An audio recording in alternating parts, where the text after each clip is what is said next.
amados, vamos abrir as nossas Bíblias na primeira carta de Paulo aos Coríntios, no capítulo 1, versos de 18 a 25. Primeira carta de Paulo aos Coríntios, capítulo 1, versos de 18 a 25.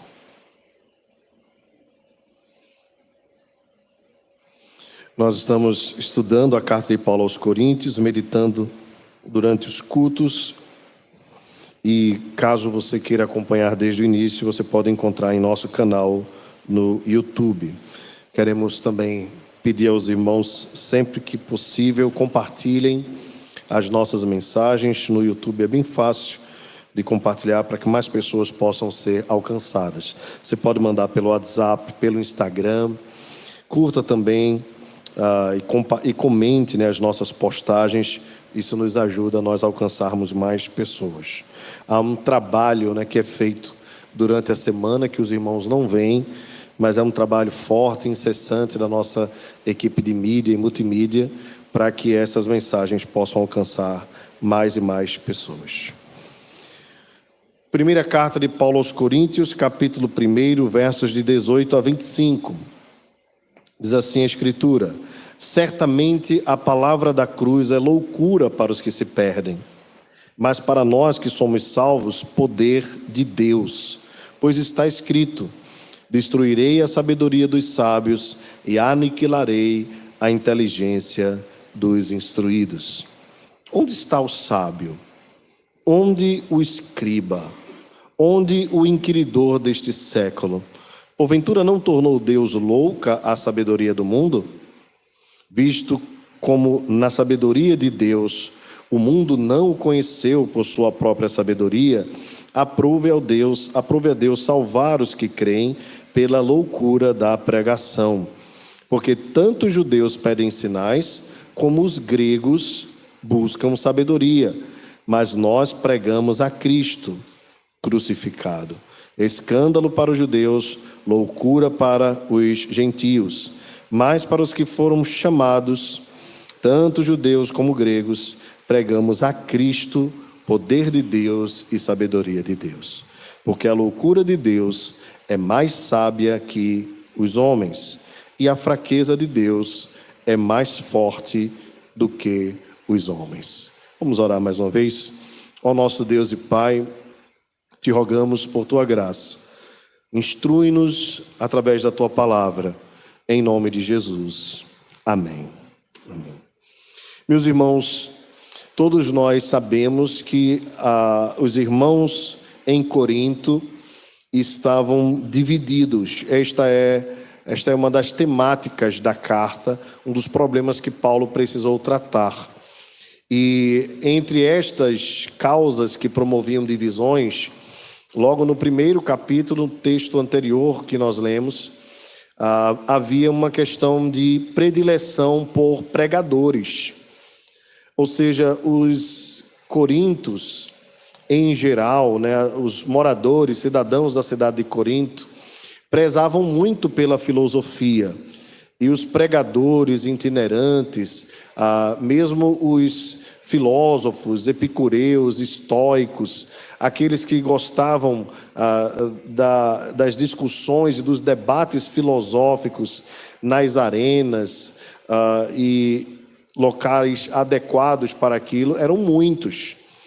Então, isso era uma característica forte da igreja de Corinto e da cidade de Corinto, e a igreja também estava dividida por predileção a pregadores. Esta era uma das causas. Tanto que Paulo diz que havia na igreja, pelo conhecimento que ele adquiriu pelos da casa de Cloe, que havia os de Paulo, havia os de Cefas, havia os de Apolo e havia os de Cristo. Alguns diziam que Paulo era muito bom escrevendo, mas era fraco na sua homilética, na sua retórica. Outros diziam serem de Pedro, talvez porque Pedro tenha pregado um sermão onde 3.000 pessoas se converteram e eles tomaram conhecimento disso. Isso eu especulo porque Pedro nem chegou, segundo nós sabemos, até a cidade de Corinto. Mas havia esta fama. E como os gregos eram muito voltados, né, para a sabedoria, para a retórica, talvez eles tenham ficado impressionados com a quantidade de pessoas que se converteram através da pregação de Pedro. E outros diziam que eram de Apolo, talvez aqui o mais destacado dos pregadores, alguém que usava muito bem, adequadamente, a retórica para alcançar o seu público. Outros que não queriam entrar nessa divisão, dividiam da mesma forma, dizendo: eu sou de Cristo. Enfim, a igreja estava bem voltada para estas questões. E Paulo, então, sempre faz algo impressionante nesta carta. Ele não começa com teologia para depois trazer as aplicações práticas segundo a realidade daquela igreja, como ele faz em Éfeso, em Colossos, em outras cartas, como por exemplo aos Gálatas. Nesta carta, Paulo aborda o problema e a partir do problema, Paulo faz teologia. É bem interessante a característica desta carta em especial. Então observe que o problema está aqui nos versos de 10 a 17, ele é abordado aqui, como nós falamos na semana passada, e agora Paulo vai teologizar, vamos por assim dizer, esta questão, esta dificuldade à luz da palavra de Deus. Então, o que Paulo vai fazer aqui não é uma anti-inteligência. É importante abordar essa questão. Por quê, irmãos? Porque alguns pensam que porque a mensagem da cruz é loucura e porque Paulo aqui se coloca contrário à igreja se dividir por conta de filósofos ou de filosofias, que talvez Paulo seja um cara anti-intelectual. Não tem nada a ver. Não há nenhum problema na retórica, não há nenhum problema na homilética ou em qualquer outra arte, desde que ela não se torne superior ao Evangelho e ela não se torne um meio de convencer ou persuadir pessoas que não seja pelo Espírito Santo. Esta é a grande questão que Paulo quer tratar aqui. Então, se alguém é bom falando, se alguém é bom fazendo alguma coisa nesta prática, não se sinta ofendido, porque Paulo não quer, de forma alguma, ser um anti-intelectual. Pelo contrário, nós sabemos bem que Paulo foi um homem criado aos pés de Gamaliel, um doutor da lei, que Paulo escreve de fato muito bem, e que muitas pregações de Paulo alcançaram muitas pessoas, e certamente Paulo teve influência de oradores gregos e tudo mais, isso fazia parte. A questão não é essa.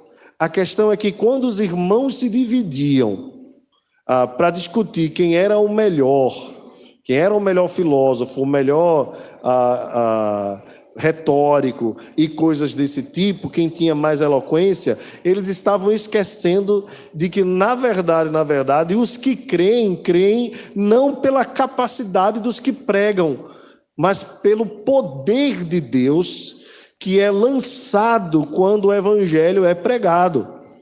Então, não importa se você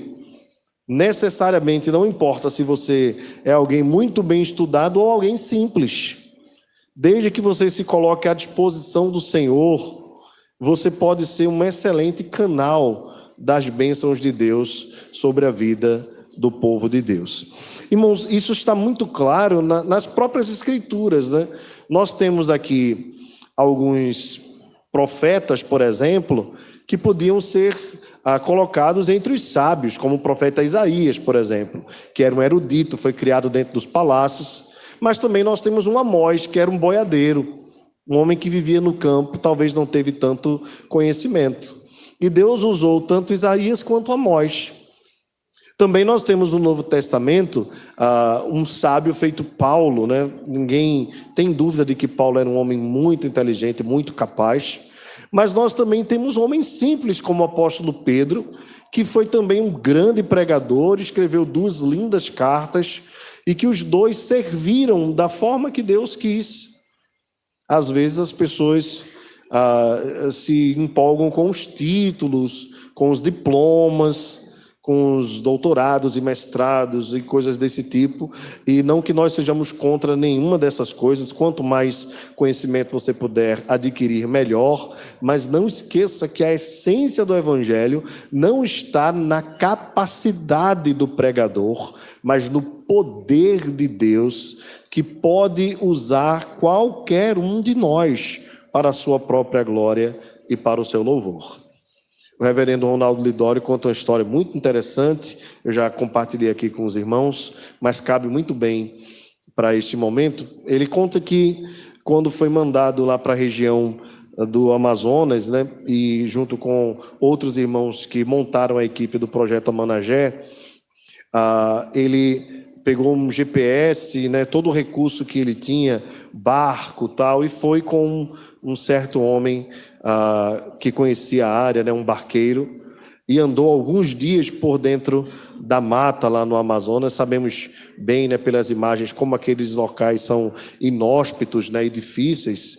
E ele tinha a missão de pregar o Evangelho, e naquele momento ele queria mapear a área para saber onde estavam as tribos que poderiam ser alcançadas, até que ele chega a um local onde os homens estão fazendo uma preparação para uma cerimônia. E ele então se aproxima com aquele barqueiro, com todo cuidado, aborda os indígenas que estão ali, e eles dizem: nós estamos aqui nos preparando para adorar a Deus.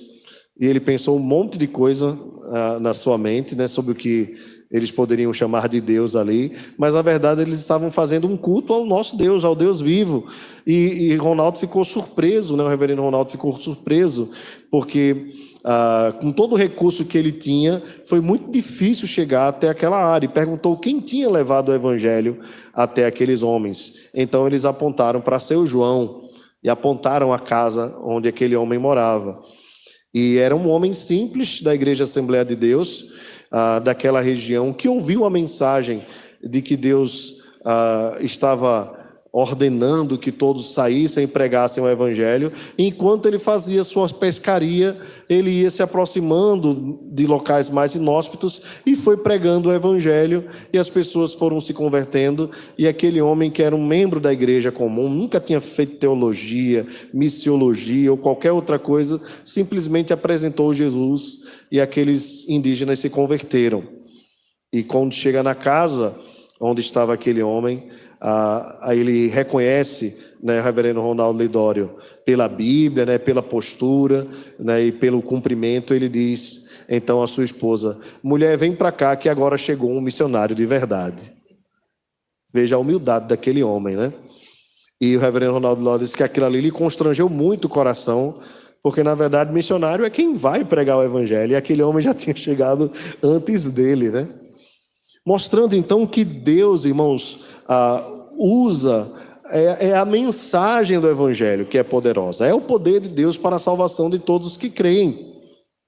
Então, embora nós possamos usar todo tipo de conhecimento que está à nossa disposição, quem salva é o Evangelho pelo poder do Espírito, e transforma o homem, fazendo com que ele se arrependa dos seus pecados.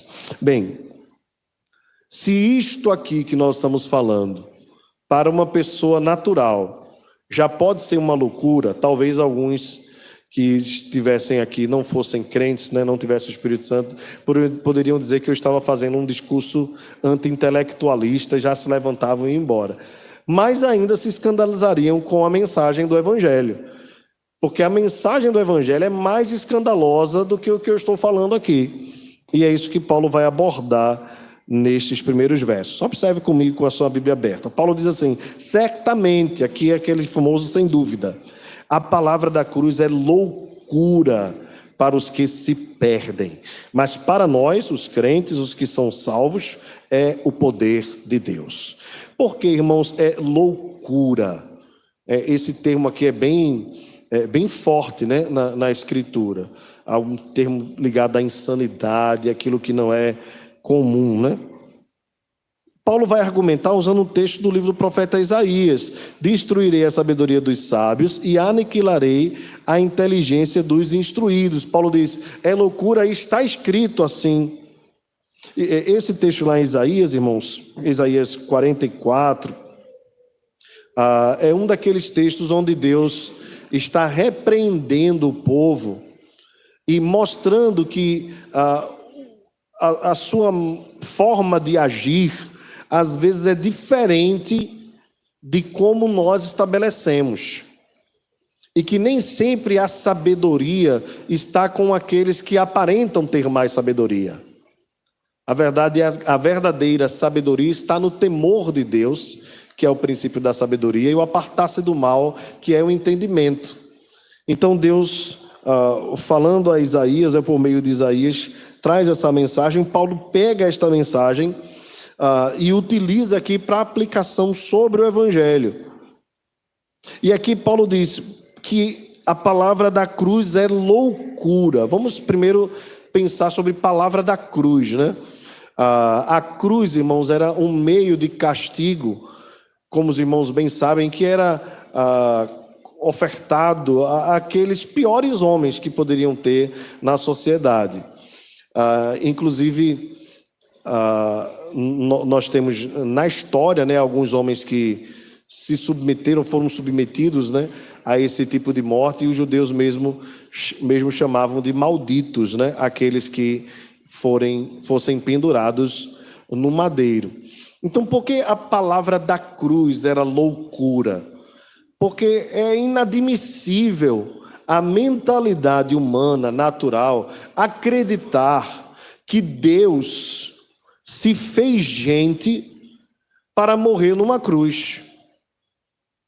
E, de fato, se nós tentarmos retroceder um pouco a nossa mente, nós vamos entender um pouco, embora nós já conheçamos o Evangelho, e por isso nós descansamos na mensagem do Evangelho, mas é muito louco mesmo acreditar que Deus iria se submeter desta forma a este tipo de tratamento.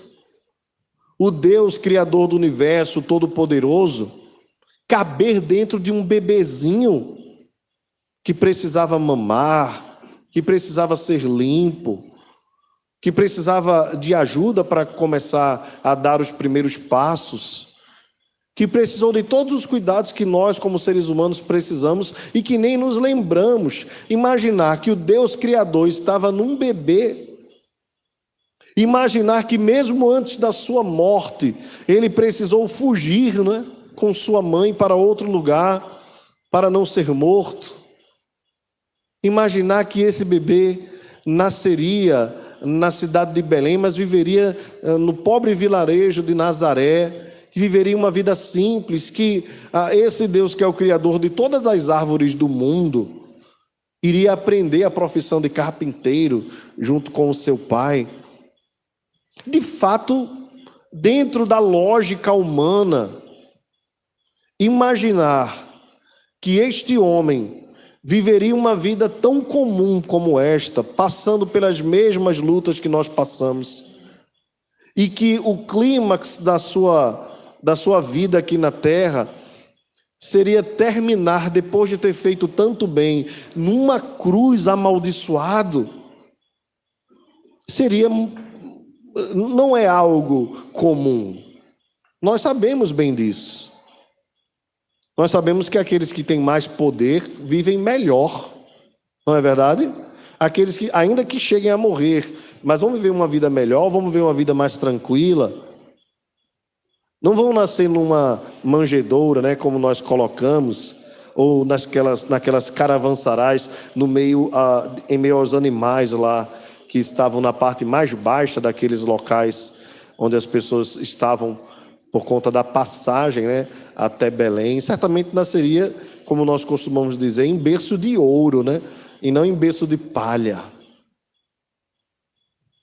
Então, todas estas coisas são loucuras no sentido de que elas constrangem o coração humano a pensar sob uma ótica diferente o que é a vida, o que é a salvação.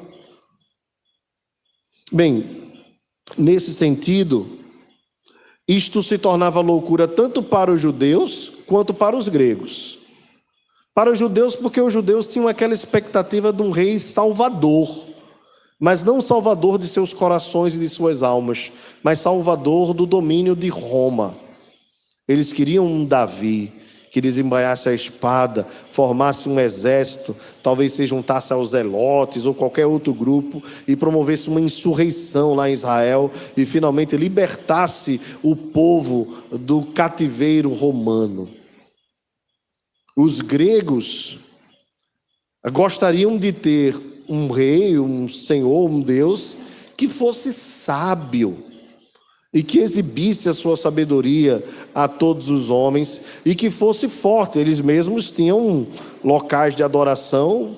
Por exemplo, quando Paulo entra em Atenas, os irmãos devem lembrar, aquela parte lá do Deus desconhecido, lá em Atos 17, Quando Paulo entra naquela cidade que vê a idolatria, se revolta. Alguns comentaristas dizem que havia naquela região mais deuses do que pessoas. Então eles tinham um Deus para tudo, para o trovão, para o sol, e eles meio que alimentavam aqueles deuses como uma forma de não receber seus castigos. Então havia um Deus para cada coisa, mas nunca que os gregos criariam um Deus que ia morrer numa cruz. Então a pregação do evangelho, tanto para os judeus quanto para os gregos, era loucura, porque de fato para a mente humana é loucura mesmo. Não só para os judeus e para os gregos, mas para o homem natural dos nossos dias, continua sendo loucura. Ao ponto de que alguns, embora respeitem a mensagem que nós pregamos, preferem um outro tipo de Cristo.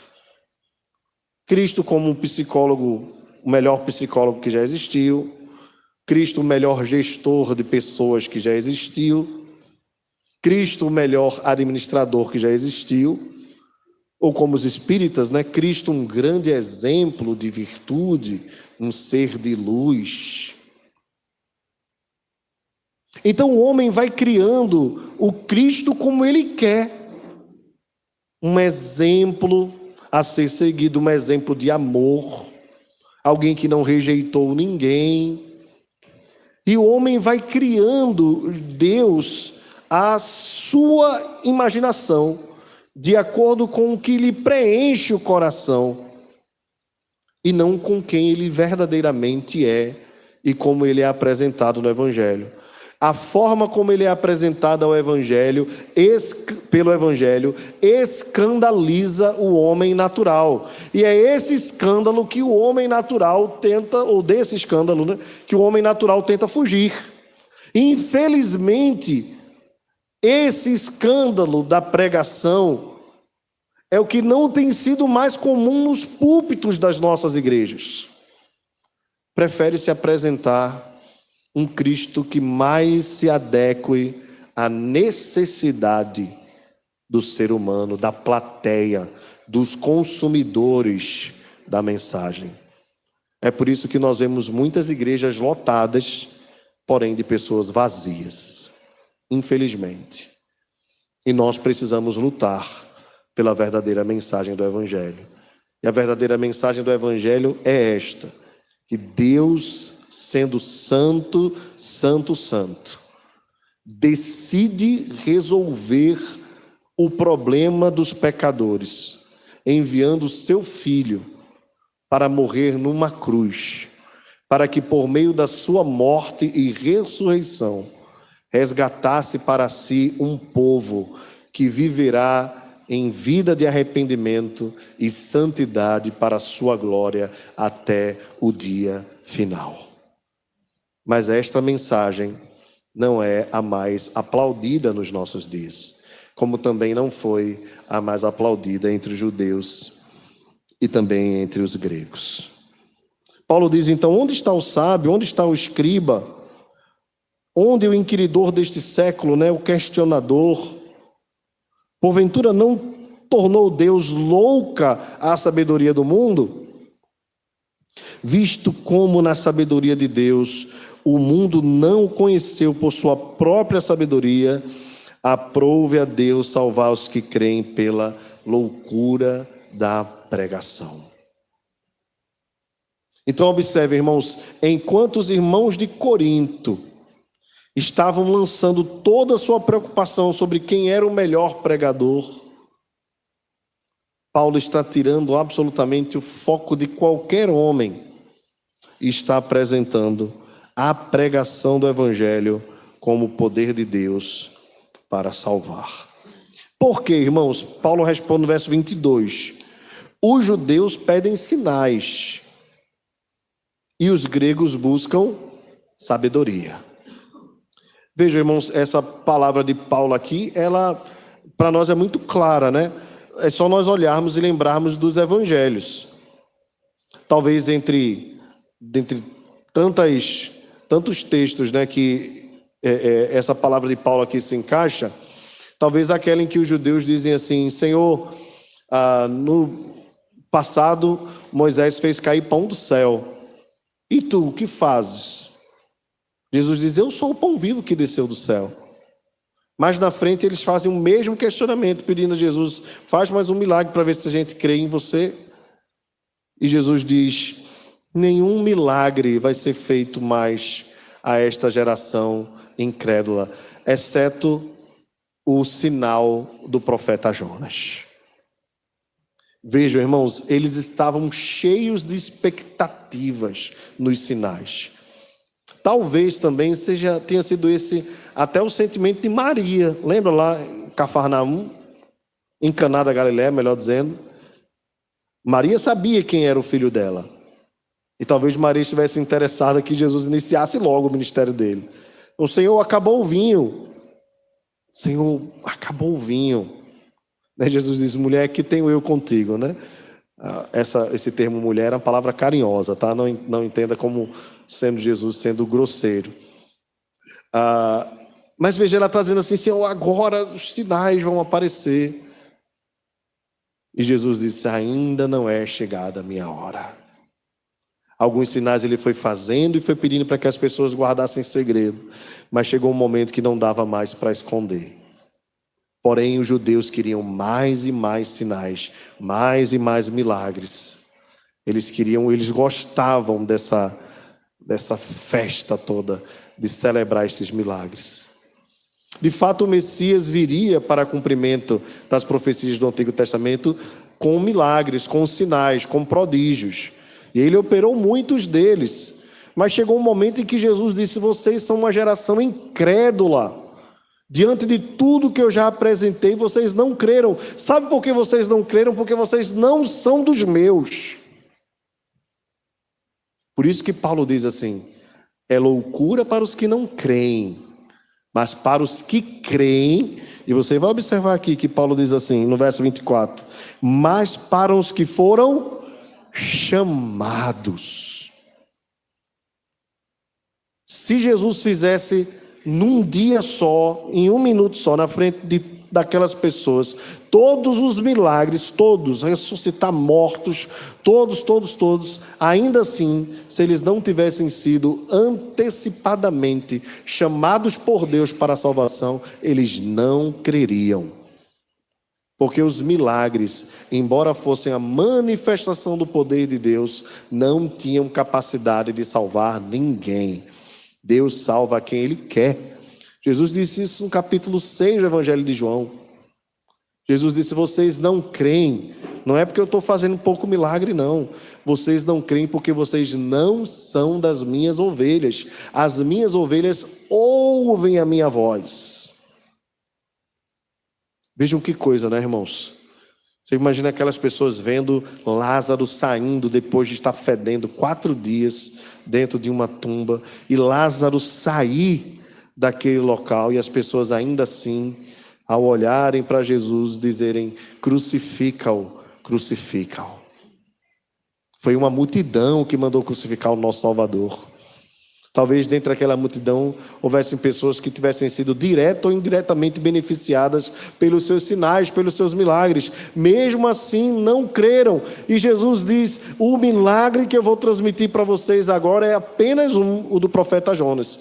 E o milagre do profeta Jonas é nenhum outro senão a sua morte durante 3 dias e a sua ressurreição. Jesus diz: eu vou fazer um último sinal. E se vocês não crerem, é porque vocês não são dos meus.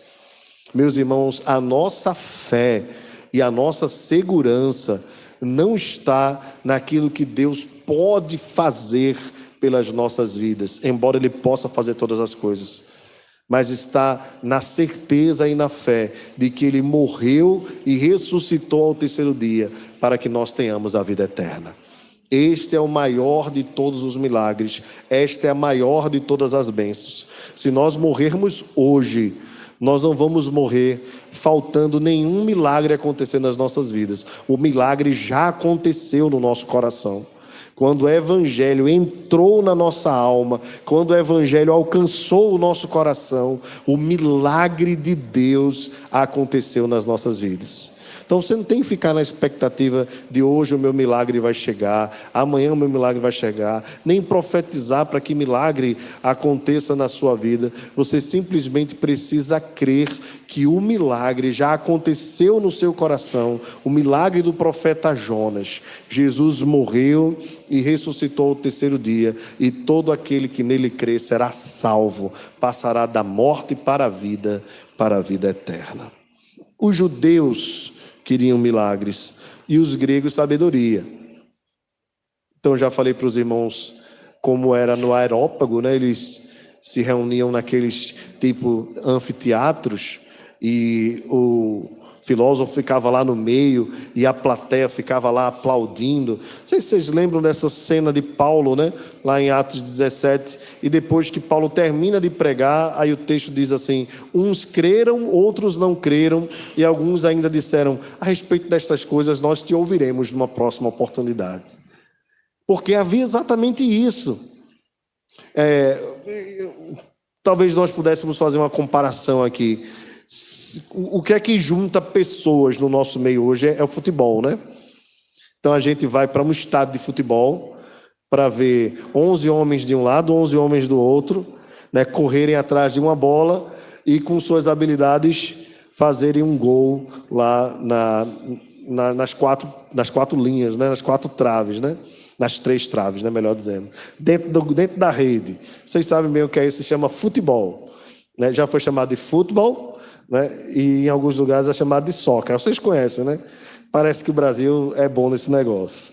E a gente sai, né, de casa e bota a camisa do time e vai para lá e junta 60 mil pessoas num estádio, tal.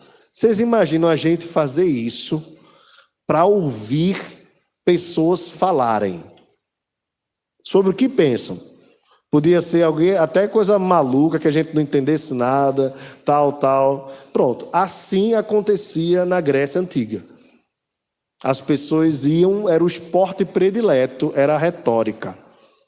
Era ver quem falava melhor, quem conseguia derrubar o argumento do outro. Havia até momentos de perguntas e respostas. Então a coisa era bem apetitosa para quem gosta destas coisas. Assim como nós gostamos hoje de futebol, vôlei, basquete, ou qualquer que seja o esporte, né? Então você imagina isso na Grécia Antiga, totalmente fora da nossa realidade, né? Hoje em dia, quando a gente começa a ver alguém falar, a gente já muda logo, né? Por isso que no Instagram, nas redes sociais agora, lançaram o tal do corte, né? Que a gente também já está fazendo aqui, a gente está na moda, né? Faz uns cortes, porque aí se chamar a atenção aquilo ali, a pessoa pode pensar em ir ouvir a mensagem toda. Né? Porque nós não temos mais o hábito. A verdade é que as redes sociais nos tornaram muito simplistas, né? A gente vai lá e vê uma frasezinha assim, e quando tem aquele negócio de leia mais no WhatsApp, dificilmente alguém aperta, né? E alguns já dizem logo: não mande texto grande, porque eu não leio. Pronto, e nós nos habituamos a querermos as coisas resumidas, pequenas, assim, fáceis de resolver e pronto. Ler um livro mesmo é um desafio. Agora, há 2000 anos, nas cidades de Corinto, Atenas, o esporte era outro, era a retórica. Só que isso era tão forte neles, que mesmo a mensagem do Evangelho para eles era como se fosse algo que eles deveriam assim analisar, fazer uma crítica e tudo mais. Por quê? Porque eram palavras para eles, não era poder de Deus, a não ser para aqueles que entre eles creram, que tinham sido antecipadamente chamados por Deus. Inclusive, mais do que palavra, Aquela mensagem deles ali, de Paulo, era loucura.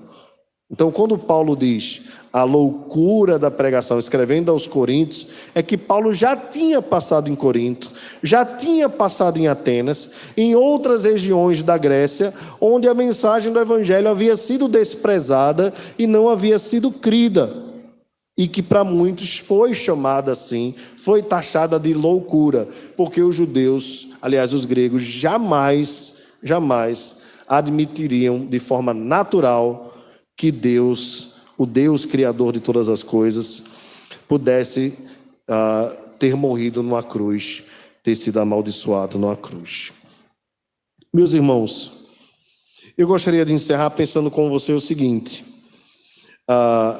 graças a Deus que nós fomos chamados pelo Senhor antecipadamente para crermos na mensagem.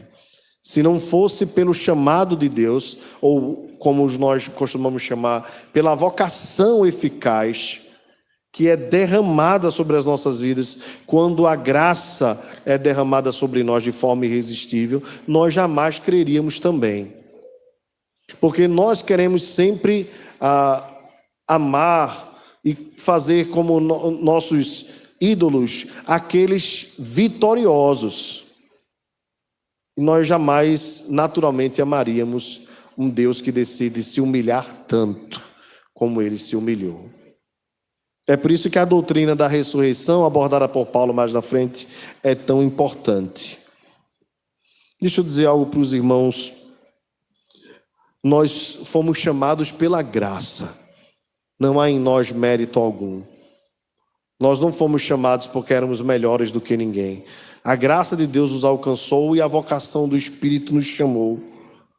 E por meio desta mensagem, a mensagem que para o homem natural é loucura, nós fomos salvos da morte para a vida. E esta é a sabedoria de Deus, que não é a sabedoria dos homens. A sabedoria dos homens os levou à idolatria. A sabedoria dos homens levou os judeus a não crerem no Salvador do mundo, no Messias. E a sabedoria dos homens fez com que os gregos adorassem a todo tipo de quadrúpede, de ave e tudo mais que Paulo fala lá quando passou em Atenas. Mas a loucura de Deus é a nossa sabedoria. E a fraqueza de Deus é a nossa força. Veja aqui, irmãos, esse é um resumo que Paulo diz, no verso 25. Porque a loucura de Deus é mais sábia do que os homens. E a fraqueza de Deus é mais forte do que os homens. E nós sabemos que Deus não é fraco, Deus não tem fraqueza. Mas a ideia da mensagem aqui, talvez estivesse associada ao fato da morte da cruz. Como é que vocês creem num Deus que morreu? Eles esquecem que Jesus ressuscitou e esquecem principalmente o motivo pelo qual Cristo morreu. Na verdade, quando Cristo morreu, não foi por sua fraqueza, mas é o mais forte tomando o lugar dos mais fracos, para que por meio daquela fraqueza as nossas vidas fossem alcançadas. Esta é a loucura da pregação, que é mais forte a fraqueza de Deus do que a dos homens, e a sua loucura mais sábia do que os homens, porque os homens, por mais sábios que fossem, por melhor retórica que tivessem, jamais poderiam alcançar a salvação por meio das palavras. Esta é a mensagem que o mundo natural precisa entender, irmãos. É melhor um simples homem do campo, indouto, que conhece a mensagem do Evangelho, do que um pós-doutor em divindade, que fala de si para si mesmo. Essa é a sabedoria de Deus.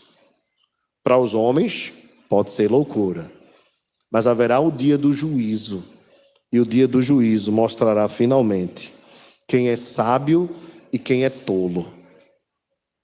Às vezes os homens se perdem no seu próprio conhecimento e nas suas palavras. Como uma vez acusaram a Paulo, né? Muitas letras, Paulo, te fazem delirar. Nem imaginava ele que falou isto, que na verdade ele estava delirando, pois não conseguia compreender a beleza do Evangelho. Nada há, irmãos, mais belo do que o Evangelho. Nada há de mais sábio do que o Evangelho.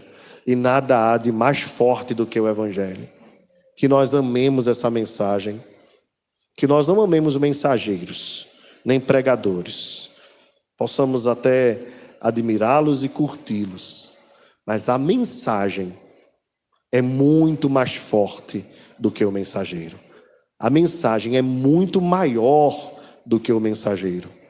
E às vezes ela pode ser transmitida por um homem mais simples do que nós imaginamos. Isso, mais uma vez, repito, não é um discurso anti-intelectualista, de forma alguma.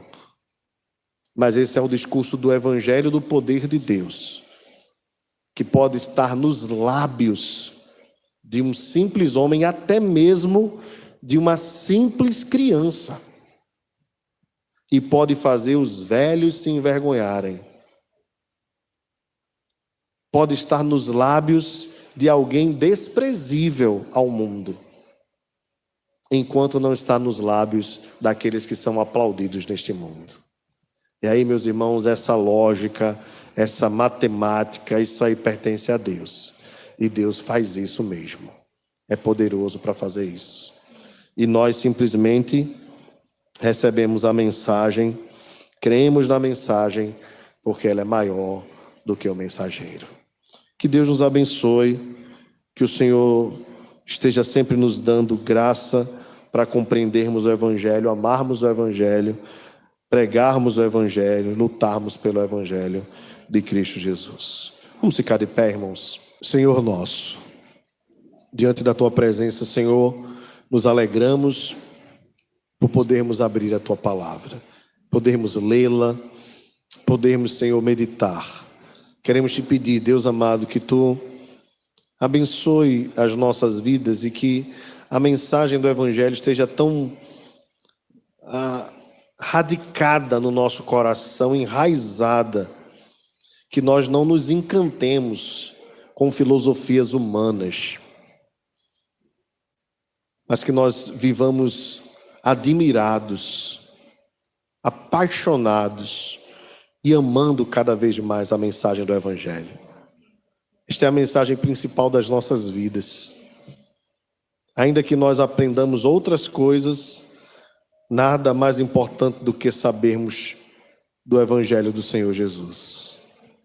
Obrigado porque foi esta mensagem que nos salvou. E essa mensagem que é poderosa para salvar todos os que creem. Ajuda-nos, Senhor, a cada dia. Nós te pedimos as Tuas bênçãos sobre nós. Dá-nos uma semana maravilhosa na Tua presença, Deus. Tem misericórdia de nós, em especial das pessoas que moram em áreas de risco. Leva-nos em paz e em segurança para os nossos lares. Não apenas a nós, mas todos os irmãos que estão agora também enfrentando ou enfrentarão as chuvas. Que o Senhor nos leve em paz e segurança e que possamos ter uma semana abençoada na Tua presença. Que nós te pedimos em nome de Jesus. Que a graça do Senhor Jesus, o amor de Deus, o nosso Pai, e a comunhão do Espírito Santo seja sobre nós, Igreja Presbiteriana de Fragoso, e sobre toda a Igreja do Senhor espalhada sobre a face da terra, agora e para todos sempre.